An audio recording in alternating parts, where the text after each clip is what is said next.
중진국 함정을 벗어난 마지막 나라가 대한민국. 1960년대 세계 최빈국 중 하나였던 나라. 불과 반세기 만에 세계 10위권의 경제대국으로 우뚝 선 나라. 바로 대한민국입니다. 하지만 이 놀라운 성공 신화 뒤에는 수많은 개발도상국이 허덕이는 치명적인 딜레마를 극복해낸 드라마가 숨어 있습니다. 여러분, 중진국 함정이라는 말을 들어보셨습니까?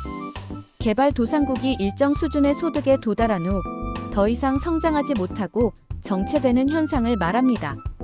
덫에 걸린 것처럼 말이죠. 이 중진국 함정의 문을 박차고 나간 마지막 나라가 바로 대한민국이라고들 이야기합니다. 과연 사실일까요? 오늘 우리는 대한민국의 성공 방정식을 해부하고 미래를 위한 교훈을 찾아보겠습니다. 중진국 함정이란 무엇인가? 중진국 함정은 왜 생길까요? 개발도상국들은 흔히 값싼 노동력과 해외 기술 도입을 통해 빠르게 성장합니다. 1인당 국민소득 1000달러에서 1만 달러 사이까지는 비교적 쉽게 도달할 수 있습니다. 이것이 중진국의 문턱이죠. 하지만 여기서 문제가 발생합니다. 소득이 오르면서 임금이 상승하고 더 이상 값싼 노동력을 경쟁력으로 내세울 수 없게 됩니다. 동시에 선진국에 비해 기술력은 아직 부족해서 고부가가치 산업으로의 전환이 쉽지 않습니다. 싼 제품으로는 중국 같은 후발주자에게 밀리고 비싼 제품으로는 미국, 유럽, 일본 같은 선진국을 이기지 못하는 샌드위치 신세가 되는 것입니다. 1960년대 이후 중진국 문턱을 넘은 수많은 나라 중 고소득 1인당 국민소득 3만 달러 이상 국가로 진입한 나라는 손에 꼽을 정도입니다. 대한민국은 그 몇 안 되는 예외 중 하나입니다. 대민국은 어떻게 함정을 벗어났나? 대한민국은 이 치명적인 함정을 어떻게 피했을까요? 전문가들은 세 가지 결정적인 요소를 꼽습니다. 1. 인적 자원에 대한 과감한 투자 교육.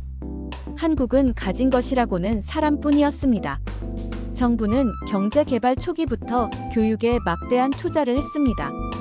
배움만이 살 길이다라는 국민적 열망과 맞물려 한국은 빠르게 고학력 노동력을 확보했습니다.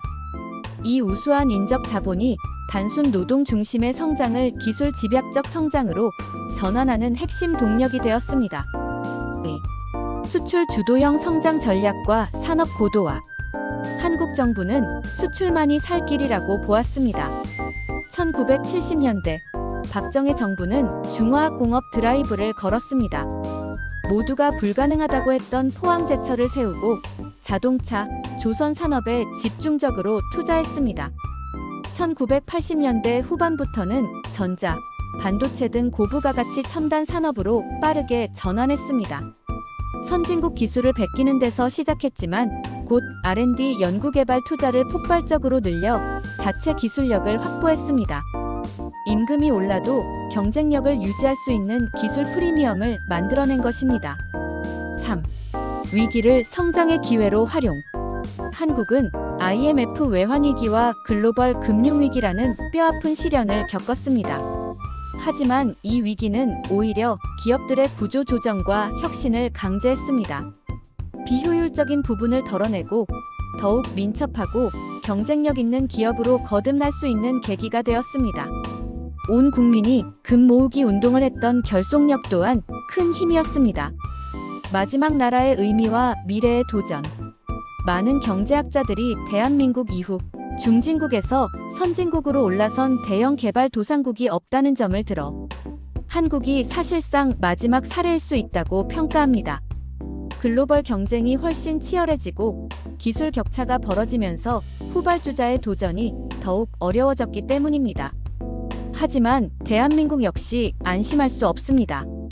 이미 고소득 국가로 진입했지만 새로운 함정이 우리를 기다리고 있습니다. 바로 선진국 함정입니다. 저성장 고착화 혁신이 둔화되고 경제 활력이 떨어집니다. 저출산 고령화 생산 인구가 급감하면서 미래 성장의 동력이 약화됩니다. 양극화 심화 소득 격차가 커지면서 사회적 갈등이 증폭됩니다. 우리는 과거의 성공에 안주할 수 없습니다. 과거 교육열이 성장의 동력이었듯 이제는 창의성과 규제 혁파를 통해 새로운 성장 동력을 찾아야 합니다.